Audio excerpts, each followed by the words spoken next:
Just నేను కూడా దీన్ని అప్లై చేసుకున్నా. నాకు పెదాలు తడారిపోతా ఉంటే నేను అప్లై చేశాను. ఎందుకు బయట లిప్స్ అప్లై చేయరు అంటే కనుక దాంట్లో వ్యాజలైన్ ఉంటుంది, లేకపోతే పెట్రోలియం జెల్లీ ఉంటుంది. అది మనం లోపలికి తిన్నప్పుడు ఏమవుతుంది, మనకి లోపలికి వెళ్తుంది, క్యాన్సర్ కాజింగ్ అవుతుంది. దీంతో చేసాం. దీంట్లో బీవాక్స్ ఉంటుంది, లేకపోతే అలోవెరా ఉంటుంది. అప్పుడు మనకి దీనివలన సైడ్ ఎఫెక్ట్ రావడం అనేది ఉండదు. ఇప్పుడు మనం ఏదైనా ప్రొడక్ట్ కొంటున్నామంటే సైడ్ ఎఫెక్ట్ల కింద రోగాలు తెచ్చుకోవాలా, డిసీజెస్ తెచ్చుకోవాలా, లేకపోతే మనకి ఎటువంటి సైడ్ ఎఫెక్ట్స్ ఉండకుండా మన లిప్స్ని జస్ట్ ఒక 2-3 డేస్లో రిపేర్ చేసేది కావాలా?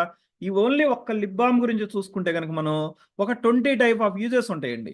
మనకి ఇక్కడ ర్యాషెస్ ఉన్నాయి, చిన్న చిన్న ర్యాషెస్. దాని మీద అప్లై చేస్తే ఇమ్మీడియట్గా మనకు పోవడం అనేది జరుగుతుంది. తర్వాత అట్లాగే ఇంకా చాలా ఇష్యూస్ అండి. కొంతమంది పైల్స్ వచ్చిన వాళ్ళకి అప్లై చేసుకుంటారు, కొంతమంది స్కిన్ డిసీజెస్ మీద అప్లై చేసుకుంటారు, కొంతమందికి ఏదైనా గాయమై కుట్లు ఉన్నప్పుడు అప్లై చేసుకుంటారు, కొన్నిసార్లు పచ్చి గాయం మీద అప్లై చేస్తారు, కొన్నిసార్లు మచ్చలు పోవడానికి అప్లై చేస్తాం. అట్లా ఈ డిఫరెంట్